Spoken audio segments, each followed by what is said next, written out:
Hello and welcome back to my channel. Tonight, we're going to this is my spoiler review for Spider-Man No Way Home. I've never really cared for the color red, but I must say, I think it's growing on me for multiple reasons, and we'll get into it. But first, this is a spoiler review, so if you're watching this and you haven't seen the movie, it's your fault, not mine. I told you. It's even in the title. Like, come on. Anyways, moving on.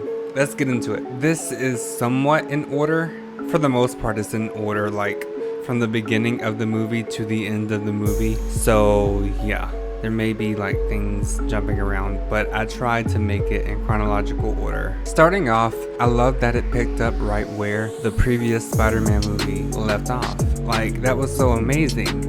And it was cool to see the little hater J. Jonah Jameson or whatever outing Spider-Man. Well, it wasn't cool to see, but it was nice that it was just a continuation of what we've already seen. The soundtrack at the beginning and really just like throughout the whole movie, it really shows how serious the movie is. How serious it gets. I was so happy to see Matt Murdock as Daredevil in the MCU. Like, I didn't think they would show it, because in the IMAX version of the first trailer, first official trailer that they showed, well, the first full trailer that they showed, it didn't look like him. I can't believe that somebody threw a brick into Aunt May's house. However, I was really excited that Matt Murdock, Daredevil, caught it. I thought it was funny, especially Spider-Man's reaction. The comment about not puking, I think it was Ned that made it. I may be wrong. Either way, Zendaya's reaction to it was hilarious. Oh my god. I know it wasn't that funny maybe to some people, but I was cracking up because she was like, Ned was like, oh, I'm gonna puke, or I may puke, and then Zendaya was like, please don't, because my boss is gonna make me clean it up.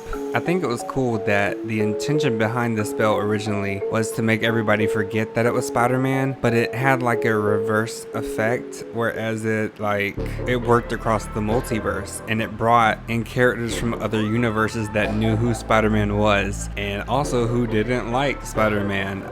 Well, there were others, but we'll get to that, that did like Spider-Man because they were Spider-Man, but anyways, we'll get to it. I loved it that the villains for the most part didn't change from their original movies, and the ones that did, I feel like the changes were improvements. I'm sure people will disagree, but that's the beauty of opinions. Also, the nanotech that went to Doc Ock's arms, it was so cool to me. I loved it that Spidey could control it though. I didn't expect that. I mean, I know in the trailers we could see that Doc Ock's arms were like, there was some red in there, and that's not normal. So yeah, that was really cool. I thought it was also cool when Electro made the comment about Spider-Man not being black. I feel like that was a hint to Miles Morales, which I hope we get soon because we already have his uncle. I also loved it that Peter and his Aunt May wanted to cure the villains. I thought it was nice. I really love it in Tom Holland's Spider-Man movies that he tries to do the best thing, the right thing. I found it interesting that the villains didn't remember their deaths, but quickly realized that it was a Spider-Man that killed them. The Doctor Strange versus Spidey fight was visually stunning,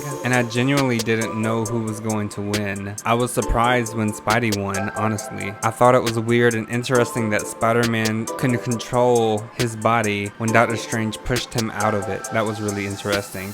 And he could like swim to his body. That was really cool. I never expected the ring thingy to be a way to use Doctor Strange's magic. I thought that was cool. And I thought it was nice that Doc Ock decided to help after Spidey fixed him. Whenever Tom Holland's Spider-Man's Spidey tingle went off, like on high alert, I was like, what's happening? What's going on? And then they panned to Goblin, and holy cow, like it just like switched. Oh my god, it was so good. I definitely didn't expect May to die, much less for the Goblin to kill her. I know he's not a good person, but still, like, I really didn't expect that. And I was definitely emotional watching the scene because it seems like she's okay at first, but then she like starts to walk and then things don't look so good. However, I was really happy that she said said the infamous quote from the original Spider-Man trilogy, "With great power comes great responsibility." I love the way they had the other two Spider-Man appear. I found it was hilarious that Ned was the one to bring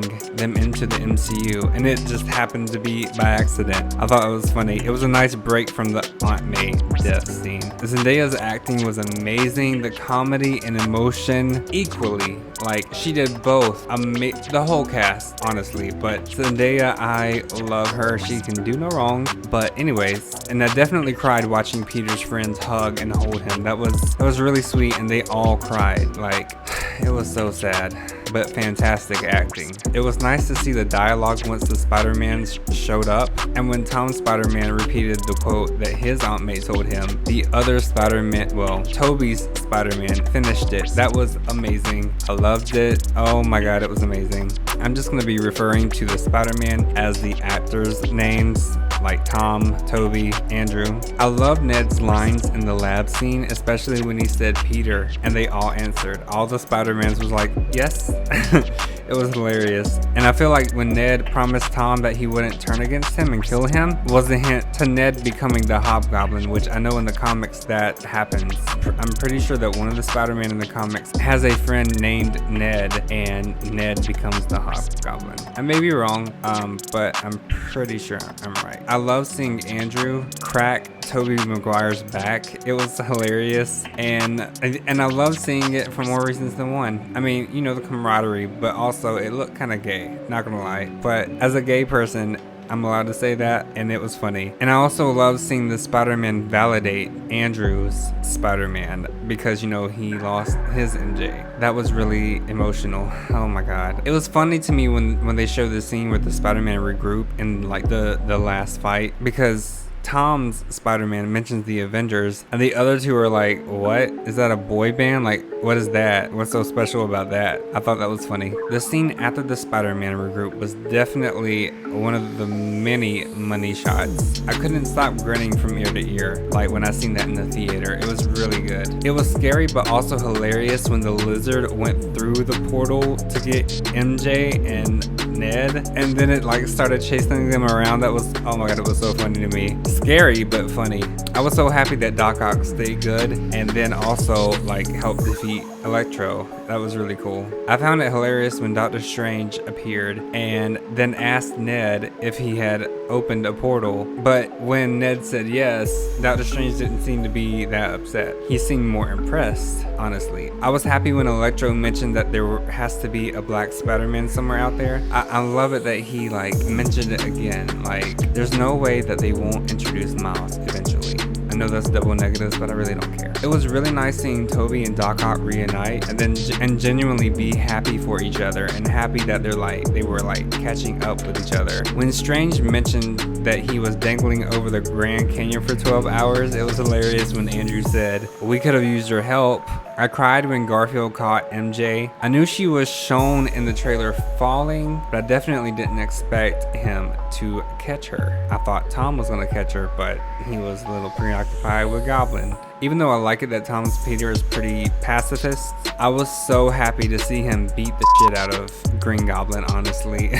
He deserved it after killing Aunt May, I'm just saying. However, I was happy that Tobey stopped him from stabbing him with his glider, because that he would have had to live with that for like the rest of his life. Like, no, don't do it. Don't kill him, like, heal him. I definitely didn't expect the Goblin to stab Tobey right after that. However, I'm glad that he survived, thank God, because I love Tobey's Spider-Man, and I love Tobey. It was fascinating seeing the multiverse break open. I really want to know who the other characters were who were attempting to cross over. I know they showed like faint visuals of them, but you couldn't really make out who, well, I couldn't really make out who it was. So maybe we'll get more elaboration on that eventually. I was satisfied that Doctor Strange was even getting emotional at the fact that he would even forget about Tom Spider-Man. That was really, yeah, that was something. Because Doctor Strange, like, he's not the type to get emotional. You know, he's a doctor. Like, he's clean cut. Like, don't show no emotion. Don't show no weakness.